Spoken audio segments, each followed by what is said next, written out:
નમસ્કાર. આપણા ગુજરાતની અંદર, આપણા ભારતની અંદર એક ગજબની વસ્તુ છે. સરકારના છે ને કાન અને આંખો છે જ નહીં.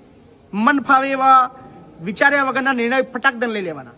જો કે બાપનો કાયદો ચાલે એટલે કોઈ પૂછવાનું આવતું નથી. પૂર્ણ બહુમતી હોય, કોઈ વિરોધ પક્ષમાં કોઈ તાકાત ના હોય, કોઈ નેતામાં તેવડ ના હોય, ને સામે કોઈ બોલવાવાળું ના હોય, એટલે મન ફાવે એવા નિર્ણયો લઈ લેવાના.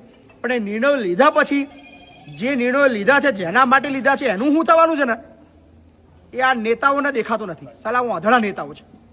અને આ વિડીયો આ નેતાઓ સુધી પહોંચાડજો, એ તમામ સાંસદ સુધી પહોંચાડજો, એ તમામ ધારાસભ્ય સુધી પહોંચાડજો, બધા મંત્રી સુધી પહોંચાડજો. યાર આ જ પ્રજા છે જેને તમને હીરો બનાવ્યા છે, નેતા બનાવ્યા છે. અને આ જ લોકો જે અત્યારે પીડાય છે એના માટે બોલવાની તમારામાં તેવડ છે કે નહીં ખબર નહીં. પણ આખા ગુજરાતમાંથી કયા કયા વિસ્તારમાંથી આવ્યા બોલજો જરાક. બરોડા, હિંમતનગર, આણંદ, ખેડા, મોડાસા, મૌધા, અમદાવાદ, ભરૂચ, સુરત, અંકલેશ્વર અને અલગ અલગ વિસ્તારમાંથી આ બધા લોકો આવ્યા છે. સમસ્યા ગજબની છે. લાવો ને એક આરસી બુક લાવો ભાઈ, પેપર લાવો ને. એક જબરજસ્ત એક નિર્ણય લાયા છે સરકારે. નિર્ણયનો હું આવકારું છું, તમારા નિર્ણયને હું આવકારું છું. ખૂબ સારો નિર્ણય છે.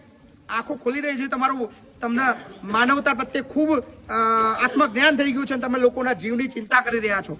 અમને એનો પૂર્ણ સંતુષ્ટ છે. પણ કઈ પણ પ્રકારનો નિર્ણય લેતા પહેલા કઈ સમય તો હાલો લે. આ બધા જ લોકો એવા છે જેમને 60 લાખ 70 લાખ રૂપિયાની બસો લીધી, સ્લીપર બસો લીધી, 1,20,000 રૂપિયાનો મહિનાનો હપ્તો ભરે છે, ટેક્સ ભરે છે, registration proper, fitness proper, insurance proper, બધું જ પ્રોપર. કોઈના બાપની તેવડને એક મેમો આલે, પણ રાતોરાત હવારમાં ઉઠે ને એમને ખબર પડે કે એમની આરસી કેન્સલ થઈ ગઈ, ગાડી લોક થઈ ગઈ, એવા એમના સમાચાર મળે આરટીઓમાંથી. એમના ઘેર નોટિસ હોય કે ભાઈ તમારી જે ગાડીઓ છે એ ધારાધોરણ મુજબની નથી. એટલે મતલબ સમજણ નહીં પડતી. તમારા જ લોકો આને પરમિટ આપો છો, નિયમ આપો છો, નિયમ મુજબનું પાસિંગ કરો છો, નિયમ મુજબનો ટેક્સ લો છો. 48 સીટર આરસીમાં લખેલું આવે છે અને હવે વડી પાછા કહો છો બરાબર નહીં. ચલો માની લે બરાબર નહીં, બદલવું છે તો બદલવા માટેનો ટાઈમ તો હોય જ ના હોય ભાઈ.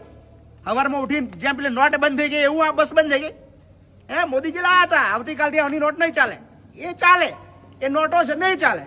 પણ બસ છે જે બસે હપ્તાથી ચાલતી હોય, એને આખું ઘર ચાલતું હોય, આખો પરિવાર ચાલતો હોય, તમે રાતોરાત બંધ કરી દો. સમજવા માટે ટાઈમ આપો પણ આપણે વાપરીએ ભાઈ. આવો ને ભાઈ ધર્મેશભાઈ, શું આખો મુદ્દો શું છે?